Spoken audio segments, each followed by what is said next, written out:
Some cars travel a long way from their birthplace to the rest of the world. So did my car.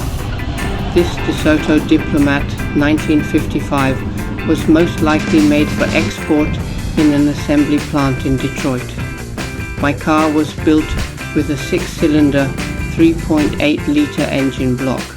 How the car ended up in Thailand, I do not know, nor do I know how many owners the car has had.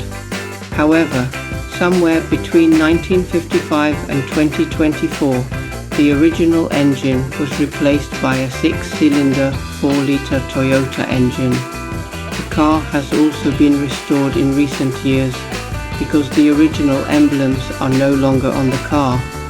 But now that the car has come home to me, I want to take good care of it and also make sure that this beauty can be seen driving on the roads of Thailand for a long time until his and my retirement. He is 8 years older than me, and you have to respect old age.